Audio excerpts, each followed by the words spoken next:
Good morning, everybody. This is Jaime.Phillips with the Johnson Group by EXP here in Richmond Hill, right outside Savannah area.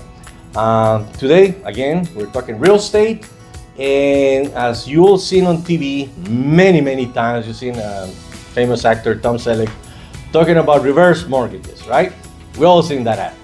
And a lot of you, I'm sure, don't know what that means. And to a certain extent, I'm gonna be honest with you, I'm not very familiar with a reverse mortgage. But if you are a homeowner, you should know what this is, because in the future, it might be something that you might want to consider doing. So again, today, I am with my mortgage partner here. I have Jessica, and we have Sara, which she's new. She's never been on this video, so Sara, say hi. Hey. Okay, hey, we'll say hey. So I'm gonna let them take it over, and then we'll go from here. So let's start with this. What is, in few words, or we break it down, what is a reverse mortgage? So a reverse mortgage is, you've got a few options with a reverse mortgage. It's kind of like an open-ended question there. But the premise of a reverse mortgage is that you can use equity in your home to hopefully avoid payments, pull equity out for other expenses, or maybe not have a monthly payment at all on your mortgage for the rest of your life. Okay, I can understand that.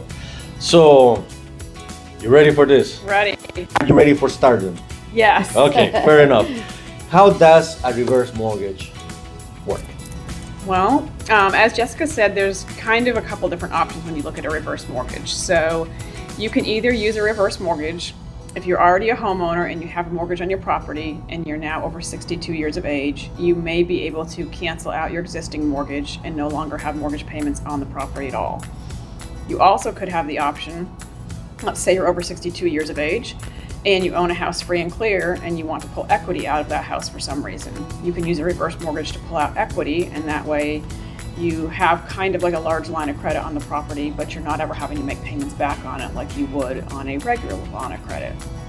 The last option, if you're over the age of 62 and you're wanting to purchase a home and you have a substantial amount you want to put down on the property, you could also purchase a home using a reverse mortgage and then hypothetically not ever have to make payments on the home. Okay. What are the requirements for a reverse mortgage? Or that being 62? Yeah, obviously. 62 is going to be your first requirement. At least one of the borrowers has to be 62. And it does have to be your primary residence, so borrowers have to live in the home at the time of the mortgage.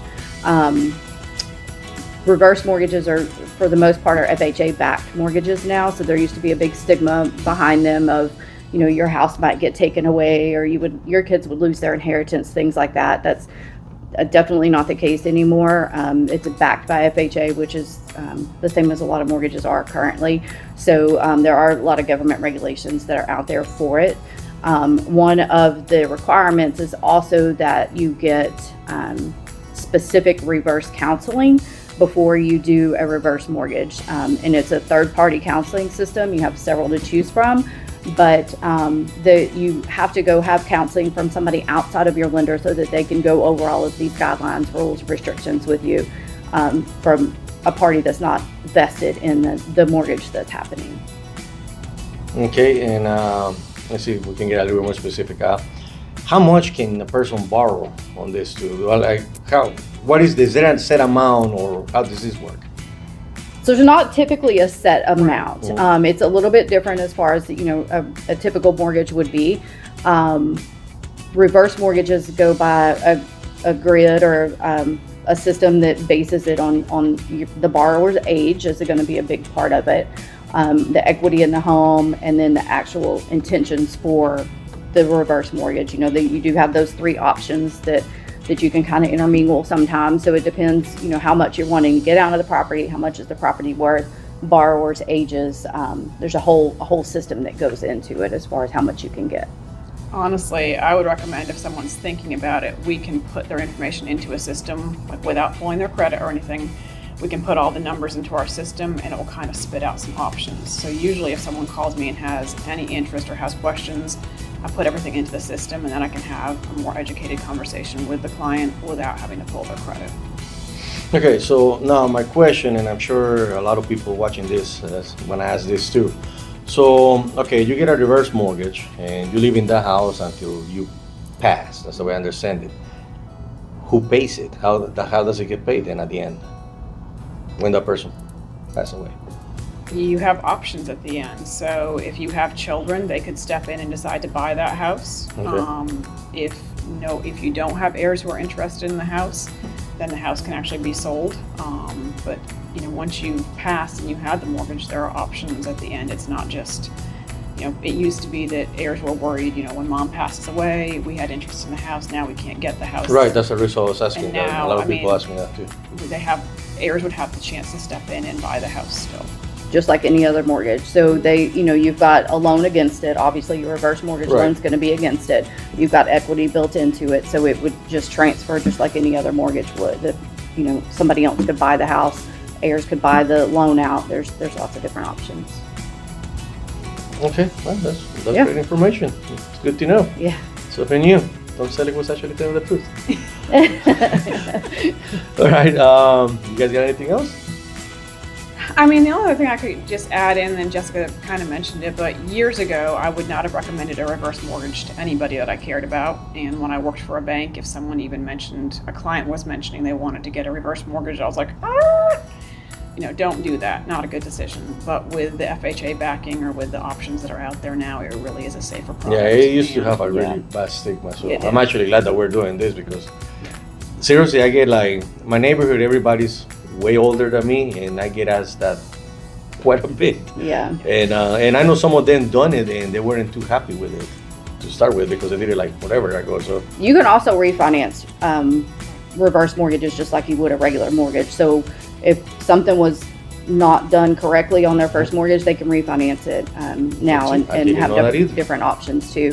But one of the biggest benefits also is that, if you've got maybe an owner of a home that was previously married and a spouse died, and maybe the spouse that's remaining can't afford to either make the payments or can't afford to pay the upkeep on the home, taxes and insurance and those kind of things. A reverse mortgage is a really good option for somebody like that because they can pull this equity out to pay those other things, but also eliminate their mortgage payment. So there's lots and lots of options for it. all right, well, you all heard it. There's lots and lots of options, but at least this gives you a little bit of a foundation to know more or less what people are talking about when they do this. So I know there's some of you watching that might be thinking about this, so you can put your comments on this video, or you can contact me. You have all the information right here. So again, ladies, thank you so much Thank for you. today. I really appreciate Jamie. this, and letting you all know we also have I believe we just talked about maybe 2 more videos about all the lending process and all this stuff that you can do when you get into a home. So with all that said, please subscribe, and you'll have a great day. Bye. Bye.